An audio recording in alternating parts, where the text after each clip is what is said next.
4 years later, imprisoned oil executives remain pawns in a US-Venezuela standoff. Jorge Toledo sounds tired. He's been held for 4 years, one of 6 former executives of Venezuela's US-based oil refining company CITGO convicted of corruption. The sounds of prison life echo as he greets his wife, Carmen. Hola, mi vida. I wanted to talk to you a little bit, he says. These calls are his only link to the outside world and his family back in the United States. Besides Toledo, the CITGO 6 include Venezuelan-born American citizens Gustavo Cardenas, Jose Luis Zambrano, Temu Vidal, and Alirio Jose Zambran, as well as permanent U.S. resident Jose Angel Pereira. Toledo's health has suffered during 4 years of deprivation, both his family and lawyers say. When he left here he was 176 pounds, an active marathon runner, and an athlete, and he went all the way down to about 120 pounds in the first 10 months. At that point we were allowed to start bringing them food, says his son Carlos Inez. The first time I saw him on camera, I broke down in tears, Inez says. It's been very difficult for everybody. I can't even begin to comprehend what he's gone through. The family's nightmare began just before Thanksgiving in 2017. Toledo was relaxing at home in Houston on a Saturday evening, when he received an urgent message summoning him to a meeting in Caracas.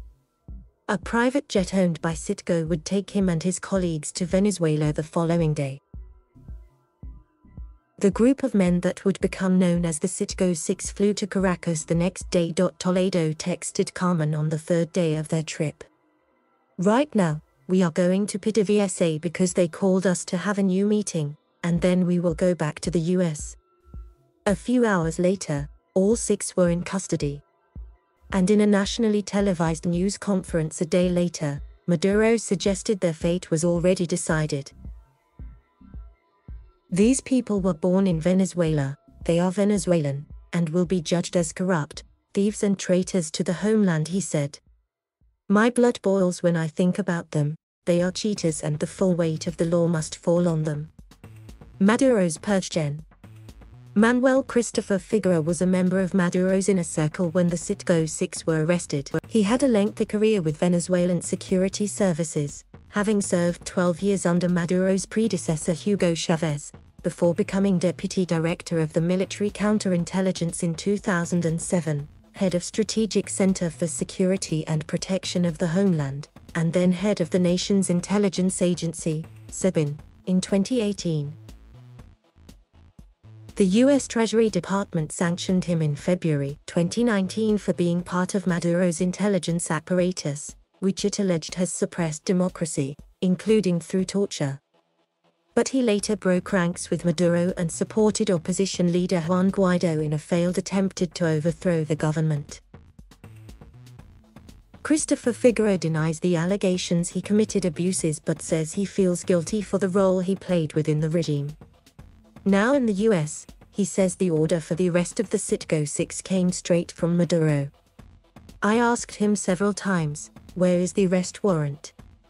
And he told me there was no arrest warrant, it was a direct order given by Maduro. But why would Maduro want to imprison 6 executives of the profitable US subsidiary of the country's state oil producer and arguably its most important company, PDVSA, and risk further poisoning relations with the US? The government also claimed the 6 had been involved in an illicit project to refinance CITGO's debt.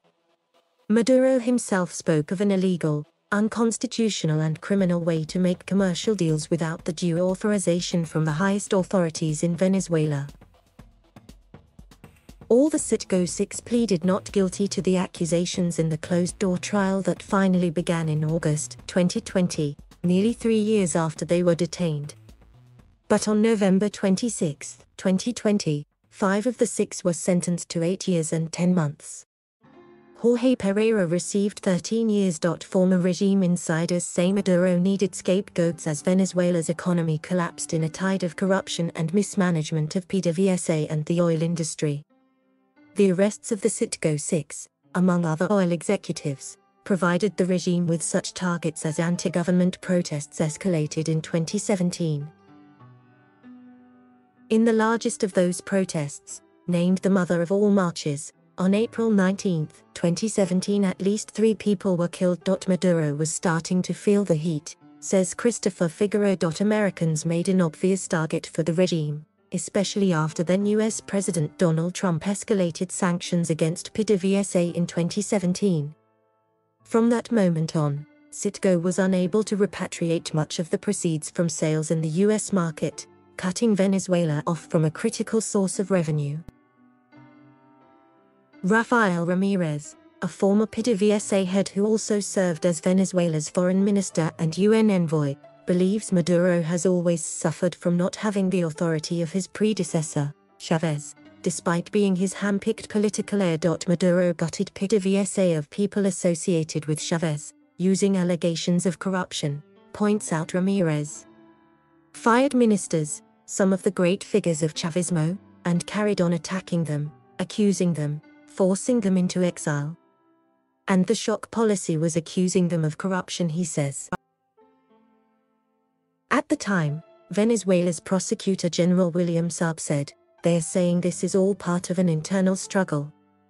What internal struggle? This is corruption, corruption of the rottenest kind. Nelson Martinez, who ran PDVSA, was arrested 9 days after the CITGO 6 and died in prison a year later. Former oil minister Eulogio Del Pino was arrested alongside Martinez. Del Pino had been replaced as oil minister days before his arrest by General Manuel Quevedo, who had no prior experience in the oil sector.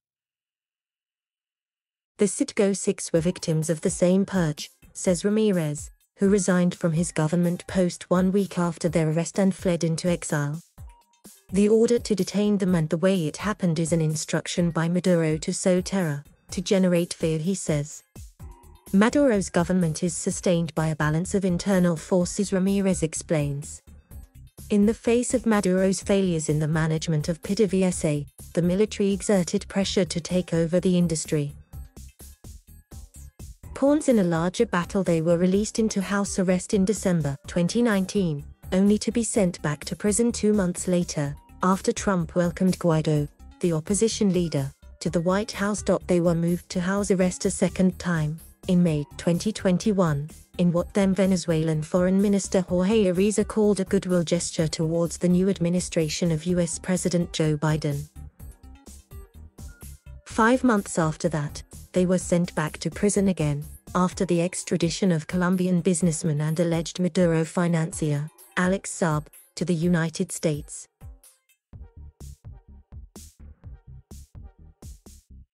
Thank you for watching. Please subscribe